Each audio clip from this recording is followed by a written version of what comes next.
La course à la voile Transat Jacques Vabre organise cette année un concours, le Challenge Innovation, Océan et Environnement. Pour en parler avec nous en plateau, Caroline Caron, directrice de la Transat Jacques Vabre Normandie-Le Havre. Bonjour. Bonjour Cécilia. Bienvenue sur le plateau de Smart Tech.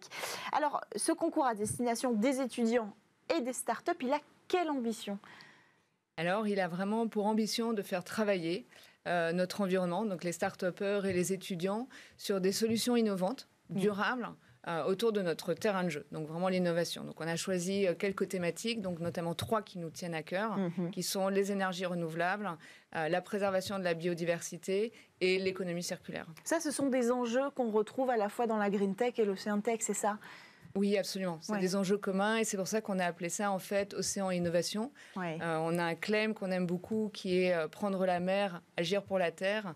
Et on pense que c'est très important en fait d'utiliser l'aspect médiatique de la Transat Jacques Vabre pour pouvoir justement faire travailler, passer ces messages et puis essayer de développer un événement utile aussi par rapport à notre environnement. Est-ce que vous avez des exemples de projets que vous attendez de voir émerger de ce concours concrètement, qu'on imagine? Quelles seront les solutions de demain?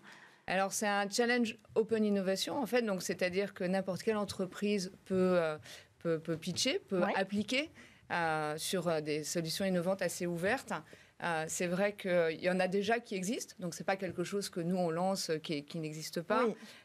Mais en revanche, c'est toujours très intéressant de voir le type de projet. Alors, ça va par exemple à des nouvelles applications où c'est très citoyen, très collaboratif. On utilise aussi des datas existantes, mais qu'on ne sait pas forcément comment faire parler.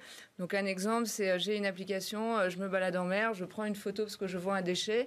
Et en fait, l'application va mesurer le déchet, va le typer et puis va l'envoyer à une banque de données pour dire voilà, j'ai rencontré tel déchet, mesuré tant. Et ça, c'est quelque chose qui est finalement à la portée de tous et qui va aider collectivement à réduire, à impacter, à savoir où ils sont, comment est-ce que ces déchets... C'est un peu triste de parler de déchets comme une entité vivante, mais comment est-ce qu'ils évoluent? Ils ont un parcours, ils ont une vie... Mais c'est le cas.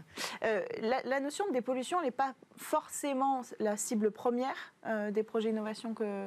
Alors, on a une partie traitement des déchets, c'est très important. Nous, dans nos axes à horizon 2025, nous aimerions, je dis bien nous aimerions parce qu'on sait tous à quel point les enjeux environnementaux sont difficiles, être sur un zéro déchet. On a un partenaire notamment qui est Jacques Vabre avec le Mar de Café qui justement travaille énormément sur ces problématiques.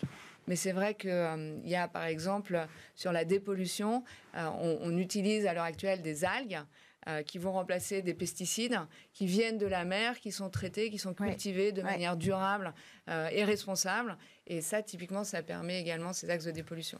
Donc, ça fait partie sur cette préservation de la biodiversité, entre guillemets. C'est un sous-angle par rapport à un tiroir de ce thème-là.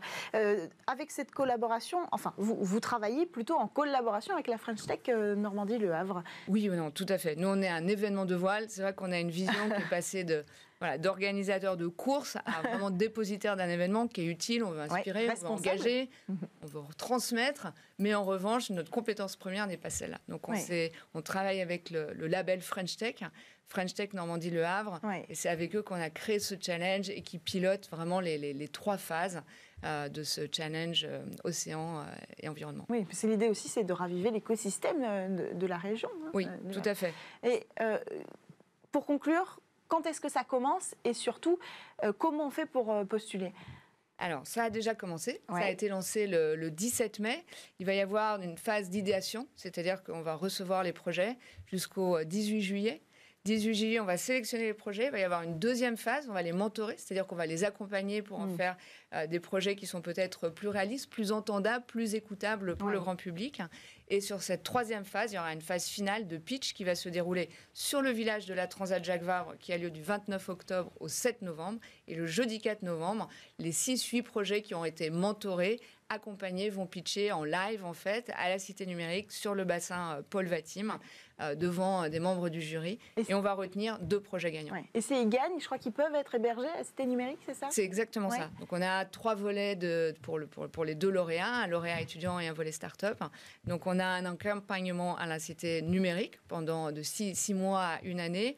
Après, on a un hébergement et puis après, nous, on les suit, on les emmène avec nous avec tout l'écosystème de la Transat Jacques Vabre, qui soit médiatique et en utilisant vraiment toute la caisse de résonance de l'événement. et nos partenaires, Région Normandie, Ville du Havre et Transat Jacques Vabre. Merci beaucoup Caroline Caron, directrice de la Transat Jacques Vabre Normandie-Le Havre, d'être venue avec nous présenter ce nouveau concours Innovation. Merci à vous tous de nous avoir suivis dans cette édition de Smart Tech. Tout de suite, c'est l'heure du Lab. Et pour Smart Tech, vous retrouvez votre émission demain avec Delphine Sabatier. À demain.